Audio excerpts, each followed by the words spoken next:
सर्वात प्रथम समतेचे विचार रुजवणाऱ्या सर्व महामानवांना त्रिवार अभिवादन करतो।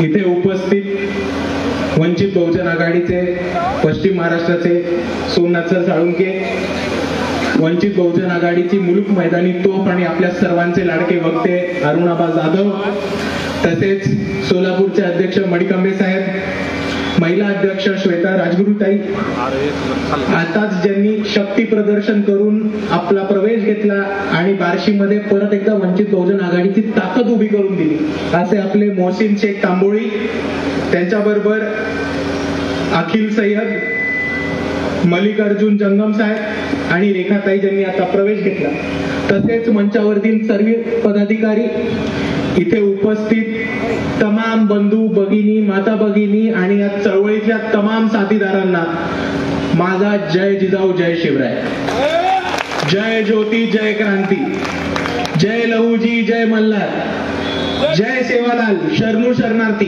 अस्सलाम वालेकुम रहमतुल्लाही बरकातू आणि जय भीम।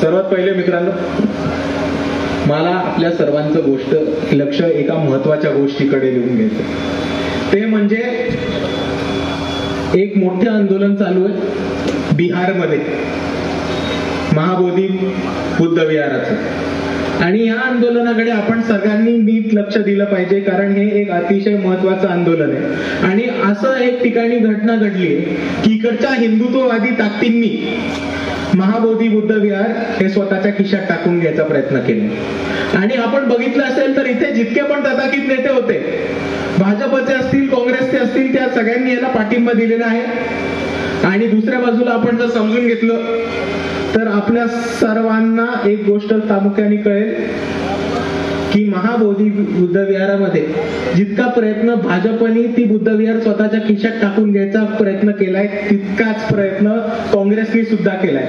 कारण जो BMT ऍक्ट होता, ज्या ऍक्ट खाली महाबोधी बुद्ध विहार इकडे आपल्या हातातनं सुटलं, बौद्धांच्या हातातनं सुटलं, तो ऍक्ट, तो न्याय काँग्रेसच्या काळामध्ये आलेला, हे आपण सर्वांनी विसरला नाही कामा, हे आपल्या सर्वांना विनंती करतो। त्याचबरोबर चालू करताना सर्वात पहिले ज्या लोकांनी आता पक्षामध्ये प्रवेश घेतलाय त्या सगळ्यांचं मी वंचित बहुजन आघाडीमध्ये आपल्या सर्वांच्या टाळ्यांच्या गडगडांमध्ये स्वागत करतो।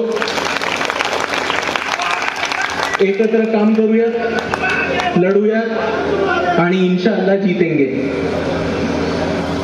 दुसऱ्या बाजूला आजच्या या कार्यक्रमाचं ज्यांनी आयोजन केलं त्या आयोजकांसाठी एक मोठा टाळ्यांचा गडगडाट होऊन जाऊ देत। खूप वर्षानंतर, खूप महिन्यानंतर, लोकसभेनंतर, विधानसभेनंतर बार्शीमध्ये एवढा मोठा कार्यक्रम घेतलाय। 5 दिवस पावसाची शक्यता होती तरी एवढी मोठी गर्दी इकडे उभी करून दाखवली आणि परत एकदा या पश्चिम महाराष्ट्राला दाखवून निघले की तुम्ही वंचित बहुजन आघाडीचं नामो निशाण मिटवू शकत नाही म्हणजे नाही।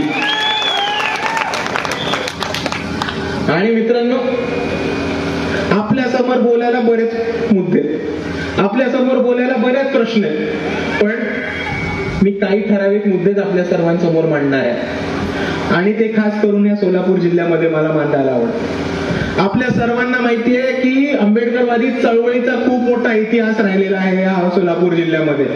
बाबासाहेबांचा अस्थिविहार सुद्धा आपल्या सोलापूर जिल्ह्यामध्ये आहे। पण आपल्याला एक गोष्ट विसरता कामा नये की आजपर्यंत जेव्हा जेव्हा एक आंबेडकरवादी नेता या सोलापूर जिल्ह्यामध्ये किंवा पश्चिम महाराष्ट्रामध्ये उभा राहिला तेव्हा त्याच्या पाठीत खंजीर खुपसण्याचं काम इकडच्या प्रस्थापितांनी केलंय, आपण समजून घ्या। 2019 ची निवडणूक असेल, त्याच्या आधीच्या निवडणुका असतील, जितके आंदोलन आपण उघडले असतील, प्रत्येक आंदोलनामध्ये इकडे प्रस्थापित समाजाचा, मराठा समाजाचा, राष्ट्रवादी काँग्रेसचा, भाजप, शिवसेनेचा एक माणूस येतो आणि आपल्या पाठीत खंजीर खुपसायचा प्रयत्न करतो, हे आपण सगळ्यांनी समजून घ्या। आणि महाबोधी बुद्ध विहार बरोबर पण हेच झालंय। आपण जर बघितलं असेल तर अख्ख्या भारतात भारतीय बौद्ध महासभा हीच एक अशी संघटना आहे ज्यांनी महाबोधी बुद्ध विहारवरती आंदोलन केलं। बाळासाहेब आंबेडकर एकमेव नेता आहेत जे महाबोधी बुद्ध विहारला जाऊन आंदोलन करून आले, बाकी कोणी आवाज उचलला नाही। एकही माणूस दिसतो आपल्याला आवाज उचलताना नाही। नरेंद्र मोदी बिहारच्या प्रचारासाठी गेले, पटनामध्ये गेले. बिहारच्या निवडणुकीसाठी राहुल गांधी बिहारमध्ये गेले. आपण त्या दोघांनाही महाबोधी बुद्ध विहारला जाताना बघितलं का? नाही. कारण हे दोघं नकली आंबेडकरवादी आहेत. हे दोघं पक्के ब्राह्मणवादी आहेत. आणि आपल्याला खोटा आंबेडकरवाद नको, आपल्याला बाबासाहेबांनी दिलेला सच्चा आंबेडकरवाद पाहिजे. आपण मुद्दा समजून घ्या मित्रांनो.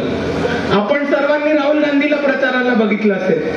सोलापूरमध्ये आले होते, उस्मानाबाद मध्ये सुद्धा आले होते. आणि हल्ली बघितलं असेल तर नवीन त्यांचं एक फॅशन चालू झाली. सगळीकडे निळा टी शर्ट घालून जातात. बघितलंय का? पण मित्रांनो, तुम्ही याला फसू नका. तो निळा टी शर्ट काढला तर त्याच्या आतमध्ये तुम्हाला 100% एक जाणवं मिळेल. हा इतिहास तुम्ही विसरू नका. जनेऊधारी आदमी कितना भी नीली चादर ले वो जनेऊधारू ही रहेगा, वो याद रखना आप. आणि हे तिकडे झाले. कारण आपण बघाल तर आपण सर्वांनी एक मोठी चळवळ उभी केली होती. आपण सर्वांनी एक मोठा लढा उभा केला होता. आणि या महाराष्ट्रातच नाही तर अख्ख्या जगामध्ये बाबासाहेब आंबेडकर आणि आंबेडकरवाद या नावाची एक चळवळ उभी केली होती. आणि तिकडे सगळ्यांच्या धास्ती भरली होती. एवढंच नाही तर आपल्या चळवळीची इतकी धास्ती भरली होती की आपल्या ज्या देशाचे होम मिनिस्टर आहेत त्यांची एक दिवशी फाटली आणि ते म्हटले की अभि आंबेडकर आंबेडकर आंबेडकर का फॅशन हो गया है. आणि फॅशन झालं म्हणून राहुल गांधींनी निळा टी शर्ट घालणं चालू केलं. ही वस्तुस्थिती आपण समजून घ्या. पण ही तीच काँग्रेस आहे ज्यांनी बाबासाहेबांचा पराभव केला होता.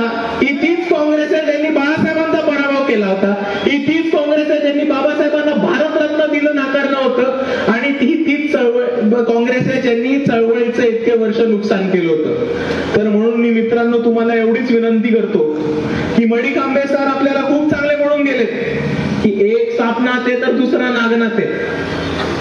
तर मी तुम्हाला एवढीच विनंती करतो की जर तुम्ही सापापासून सावध राहत असाल तर नागापासून सुद्धा सावध राहा. एवढीच आपल्याला विनंती करतो. आणि आपण सोलापूरचीच गोष्ट बघू. सोलापूरमध्ये सुद्धा काही वेगळं नाही झालं. आपल्या सर्वांना आठवत असेल की भीमा कोरेगाव चे जे हल्लेखोर होते एक दहशतवादी आहे. भिडे नावाचा म्हातारा एक खालचा. तो भिडे नावाचा म्हातारा जेलमध्ये असता. तो जेलमध्ये का नाहीये? कारण काँग्रेसच्या लोकांनी त्याला साक्ष दिली की मनोहर भिडे आमच्या कार्यक्रमाला होते म्हणून ते भीमा कोरेगावच्या दंगलीमध्ये नव्हते. बाळासाहेबांनी बरोबर अडकवला होता. आज तो म्हातारा जेलमध्ये असता. पण नुसतं काँग्रेसच्या लोकांनी त्याच्या बाजूची गवाही दिली आणि सफाई दिली म्हणून भीमा कोरेगावचे हल्लेखोर बाहेर राहिले ते आपण विसरू नका. दुसऱ्या बाजूला मला एक गोष्ट सांगायची. बऱ्याच मोठ्या प्रमाणामध्ये मुसलमान आहेत. इथे मुसलमानांमध्ये 2-3 लोकांनी बोललं की मस्जिद आपल्याला बाबासाहेबांनी बांधून नाही दिली तरी बाबासाहेबांनी मस्जिद बांधायचा अधिकार दिला. आणि ह्याच्या पुढे मस्जिदींचे संरक्षण करण्याचं काम वंचित बहुजन आघाडी करत राहील. पण आपण इतिहास नका विसरू. सोलापुर में आज तक सिर्फ एक ही बार मस्जिद पे हमला हुआ है. सोलापुर की इतिहास में आज तक सिर्फ एक ही बार मस्जिद पे हमला हुआ है. और तभी होम मिनिस्टर कौन थे? होम मिनिस्टर कौन थे? सुशील कुमार शिंदे. 4 लोगों पे फायरिंग हुआ. 4 लोगों ने अपनी जान गंवाई. फायरिंग किसके कहने पे हुआ? होम मिनिस्टर के कहने पे हुआ. होम मिनिस्टर कौन था? सुशील कुमार शिंदे. आप देख लो नागनाथ सापनाथ सेम है. वक्फ बोर्ड का इतना बड़ा मुद्दा हुआ. वक्फ बोर्ड की रातों रात हजारों लाखों एकड़ जमीन यहाँ के सरकार ने चुरा ली. लेकिन शरद पवार, राहुल गांधी, सोनिया गांधी, प्रियंका गांधी इनमें से कोई भी आया आवाज उठाने के लिए? एक आंदोलन लिया वक्फ बोर्ड के लिए? सब सांसद है. सांसद में एक आदमी ने आवाज उठाया वक्फ बोर्ड के लिए? नहीं. और वो क्यों नहीं उठाया? क्योंकि ये सापनाथ और नागनाथ मिले हैं. इनका तय हुआ है कि हम लोग मुसलमानों का वोट लेते हैं, बीजेपी वालों आप हिंदुओं का वोट लो. लेकिन कुछ भी करके मुसलमानों को और वंचितों को सत्ता में नहीं जाने देना. ये नागनाथ और सापनाथ का तय हुआ है और आप इस षड्यंत्र से बच के रहिए. और एक दूसरी बात मैं आपको जाते जाते बताना चाहता हूं कि अभी एक बड़ा प्रॉब्लेम पश्चिम महाराष्ट्र में और मराठवाडा में चालू हुआ है. आणि आपल्या समोर आता एक शेतकरी काका आलेले, त्यांनी त्यांची व्यथा मांडली आणि त्यांनी खूप महत्वाचा मुद्दा मांडला की भाकड जनावरे घेऊन जात आहेत किंवा गायींची तस्करी करतायत म्हणून खूप साऱ्या भाजपाच्या गुंड्यांनी, इकडच्या गौरक्षक गुंड्यांनी लोकांना मारायला सुरुवात केली. पण आपण एक गोष्ट लक्षात ठेवा की हा भाजपचा दुटप्पा आहे. जर आपण बघितलं असेल तर भाजप या भारत देशामध्ये सगळ्यात मोठे बीफचे कारखाने कोणाचे? या भारत देशामध्ये सगळ्यात मोठं बीफचं एक्सपोर्ट कोण करतं? तर ते सगळे भाजपचे नेते आणि अजून कोणी नाही. केरळमध्ये आपण बघितलं, केरळमध्ये मल्लापुरम म्हणून एक कॉन्स्टिट्युएन्सी, लोकसभेची कॉन्स्टिट्युएन्सी, त्या मल्लापुरम मध्ये 80% मुसलमान राहतात. तर 2024च्या भाजपच्या कॅन्डिडेटनी, उमेदवारांनी मल्लापुरम मध्ये प्रॉमिस केलं की जर भाजप सत्तेत आलं तर आम्ही मल्लापुरमच्या नागरिकांना A1 क्वालिटीचं बीफ उपलब्ध करून देऊ. हा भाजपचा जाहीरनामा होता. आपण यांचा दुटप्पेपणा बघा. एका ठिकाणी ते मुसलमानांना मारतात, व्यापाऱ्यांवरती हल्ला करतात, जे ट्रान्सपोर्टचं काम करतात त्या पोरांची हत्या करण्याचा प्रयत्न करतात, भारत देशामध्ये अख्खं एक मॉब लिंचिंगचं षडयंत्र उभं करतात आणि दुसऱ्या बाजूला बीफ विकून गायीची तस्करी करून सगळ्यात जास्त पैसे कोण कमवतात? तर हे भाजपच वाले. पण हा भाजपचा पर्दाफाश आपल्या काकांनी खूप सुंदरपणे केलेला आहे. त्यांनी येऊन एक प्रामुख्याने वक्तव्य केलं की बीफ किंवा भाकड जनावर न विकण्याचा जो त्रास होतो तो सगळ्यात जास्त त्रास कोणाला होतो? तर तो इकडच्या शेतकऱ्याला होतो. आता आपण सर्वांनी एक गोष्ट समजून घ्या की ताजं दूधचं जनावर कोण कत्तलखान्याला विकतं का? कोण ताजं दूधचं जनावर कधी कत्तलखान्याला विकतं का? आजारी किंवा भाकड जनावरच विकतं. आणि जर एका शेतकऱ्याला एका आजारी किंवा भाकड जनावरांची देखभाल परवडत नसेल तर त्या देखभालीचा खर्च इकडे येऊन मोहन भागवत उचलणार आहेत का? आणि म्हणून मी परत RSS वाल्यांना म्हणतो की गौ तस्करीवरती आणि गौ हत्या बंदीवरती हात घाला. जर तुम्ही भाकड जनावर सांभाळायच्या किंमतीचे असाल तर, जर तुमच्यामध्ये क्षमता असेल भाकड जनावर सांभाळायची तर बिनधास्त पुकारा. नाहीतर इकडे गोरगरिबांच्या पोटाला हात नका लावू. मी हे सर्वांना सांगतो. आणि त्याचबरोबर इकडे जे मुसलमान बांधव आहेत त्यांना मी एक गोष्ट सांगू इच्छितो की खाने पे राजनीति करना, फूड पे पॉलिटिक्स करना, ये हिंदुत्ववादी की पुरानी चाल है. लेकिन हम उसमें फंसने वाले हैं क्या? कभी नहीं. और इसीलिए मैं आप सभी को पूरे इंफॉर्मेशन के साथ 100% इंफॉर्मेशन के साथ ये बोलता हूं कि आप सोलापुर का डेटा देख लो, आपको यहाँ पता चलेगा कि हम सब आपके साथ खड़े हैं. क्योंकि जितना गोश्त ईद पे नहीं बिकता उससे बहुत ज्यादा गोश्त ये भीम जयंती पे बिकता है. ये सोलापुर का इतिहास है. और इसीलिए मैं जाते जाते आप सभी के साथ एक ही चीज कहना चाहता हूं की इकडे काँग्रेस वाले, भाजप वाले समोरून काही म्हणतात, त्यांना काही बोलू देत. आम्ही वंचित वाले, आम्ही आंबेडकरवादी होतो, आम्हाला ह्यांचा घंटा फरक पडत नाही. आमचा स्टेज बघा, आमच्या स्टेजवरती तुम्हाला मुसलमान बांधव दिसतील, मराठा बांधव दिसतील, कुणबी बांधव दिसतील, वंचित बहुजन समाजातला बांधव दिसतील, बौद्ध बांधव दिसतील.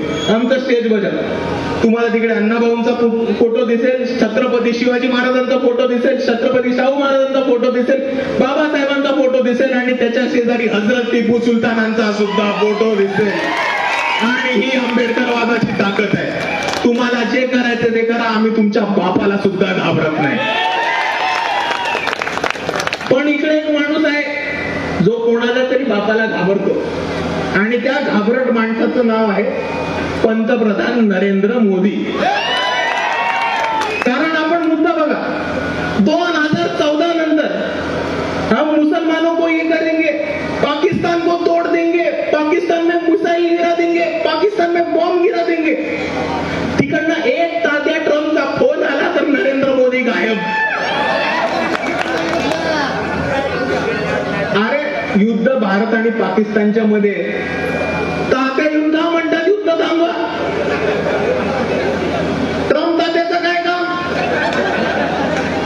ठीक आहे, ट्रम्प दादाचं काम पडलं असेल, पण आपला शेट ऐकतो ना त्याचं. युद्ध कोणामध्ये? भारत पाकिस्तान. युद्ध थांबवलं कोणी पाहिजे? भारताने किंवा पाकिस्तानने? आता जर ट्रम्प येऊन म्हणतात की मी युद्ध थांबवलं आणि त्याच्यानंतर खरंच युद्ध थांबलं, तर एकच प्रश्न मी तुमच्या सर्वांसमोर विचारून थांबतो की ती 56 इंच खरंच 56 आहे का आता 13ची झाली? एवढा आपण सर्वांनी विचार करा. एवढं म्हणून मी माझे 2 शब्द थांबवतो.